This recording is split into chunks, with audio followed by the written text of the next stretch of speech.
Hello guys, welcome to Boss Recap. In our previous episode, Qin Mu was discovered as a baby in the wasteland and taken in by the villagers.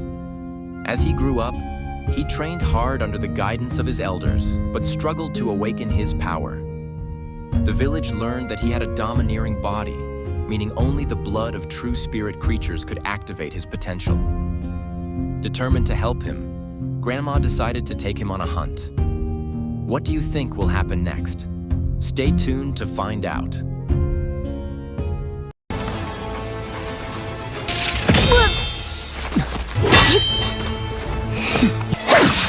让你们见识一下。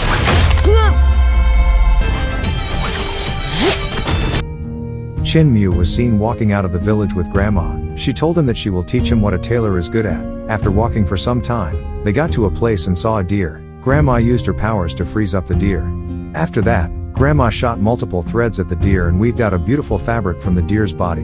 Qin Mu was shocked by the magic as the cloth was glowing on his body and he turned into a deer. Immediately after that, some men appeared in the sky and accused Grandma of using dark magic. Grandma was surprised to see them. It turned out that they are searching for the remnant of the Heavenly-Demonic Sect. Grandma told them that she is just an old woman standing at the riverside. She also told Qin Mu not to worry, that everything will be fine. The men brought out their swords as they tried to attack the lady. Grandma told Qin Mu to run and he ran out of the place. The men quickly ran towards Grandma and surrounded her. The men attacked her and they started fighting. They activated their multiple sword magic and shot it at her, but she was seen dodging them. She used her magical threads to destroy the sword and they fell. The men sent their sword towards her again, but she used her magical threads to block them and they exploded. Just as the fight was getting intense, they sent their sword at her and it hit her. Grandma used her powers to pull out the sword. She angrily used her magical threads to tie them up and she destroyed the men.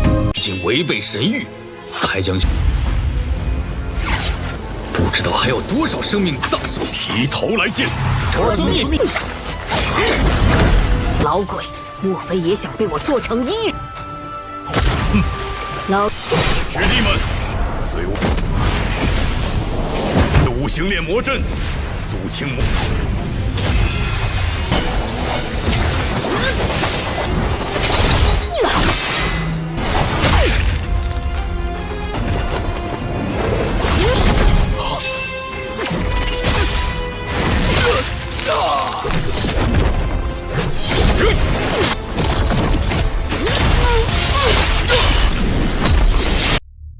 Just after that, Cripple came out and told Grandma that she has some impressive fighting skills. It turned out that he has been watching the fight for a long time.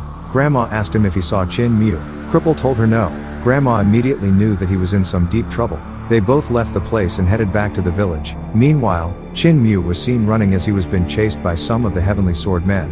The lady sent her sword towards the deer, but he dodged it. He continued running and the lady jumped to his front. She used her sword to cut the deer and Qin Mu jumped out of the deer's body. He kept on running while the sword warriors were still chasing after him. 这边突围，别想逃！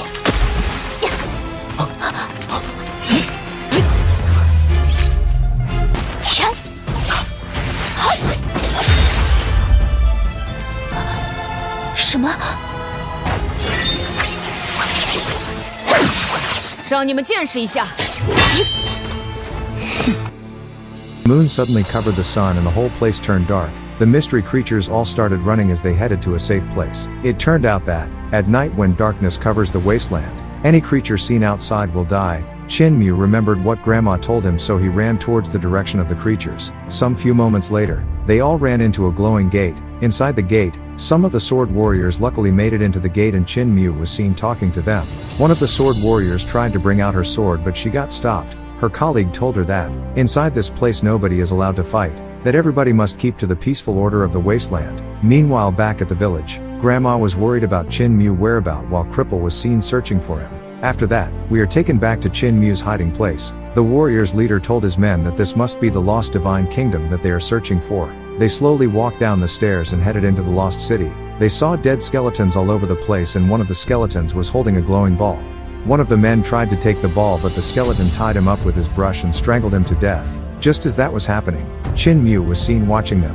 After that, some demonic energy started sinking into the lost divine kingdom. The monster broke through the glowing gate and entered the city. Just as that was happening, the sword warriors started running as they tried to find a safe place to hide. the skeletons suddenly turned into beautiful humans and started performing their magical ritual. The monster sent its magic towards the city guidance and they repelled it with their own magic. Qin Mu saw what was happening and he immediately realized that the coalition of the monster's magic and the guidance magic could help him awaken his powers. He jumped into the meeting point of the magic and sat down. The two magical force immediately activated his magical abilities. The city guidance used their powers to push back the monster and it vanished. After that, the city guidance turned back into skeletons.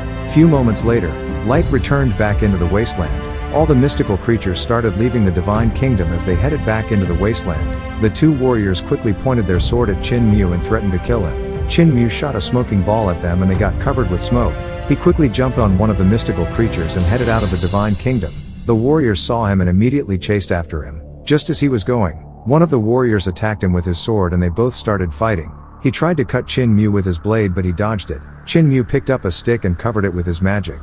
The man angrily sent all his sword towards Qin Mu but he was seen hitting them off. He immediately moved close to the man and smashed his ribs with the stick. He continued hitting the man with the stick and he broke his bones. Just as that was happening, the man blocked the stick with his blade, but Qin Mu quickly hit him with the stick and killed him. Meanwhile, the lady was seen following them. The lady immediately attacked him and they started fighting. She kicked him and he moved back. She jumped up and tried to hit him but he dodged it. They both continued fighting and Qin Mu kicked her and she fell off the animal's back. After that, Qin Mu continued his journey. Some few minutes later, he got to a place and fell to the ground. Qin Mu was now tired and exhausted. The lady came out with her sword and tried to kill him. But Qin Mu's village parents came out and surrounded her. Grandma tied the lady with her magical threads and the butcher killed her. Later on, we are taken back to the village. Grandma was seen talking with Grandpa. She told him that the demonic voice in Qin Mu's body is disturbing him. It turned out that earlier on, Grandma saw Qin Mu while he was having a bad dream. In his dream, the demonic power was clashing with the divine kingdom guidance powers. Grandpa told her that it is now time to let Qin Mu explore the wasteland by himself. Grandma was scared that he might get hurt, but Grandpa told her that she can't protect Qin Mu for the rest of his life. The next day, Qin Mu woke up and ran off into the wasteland as he went out to explore it for himself. As he was going, he ran on water. He got chased by wolves, and after some time running, he got to a place and saw a different lost temple. Qin Mu immediately climbed the stairs of the temple and headed to the top. He got there and saw a Buddhist statue. Just as he was there, a little girl suddenly walked towards the door of the temple and told Qin Mu to come in.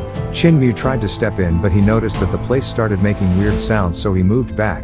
The girl suddenly became angry and turned into a demonic creature. It turned out that she had been trapped inside the temple for ages. She tried to attack Qin Mu but the Buddhist statue awakened and a magical chain appeared on her body and tied her to the statue.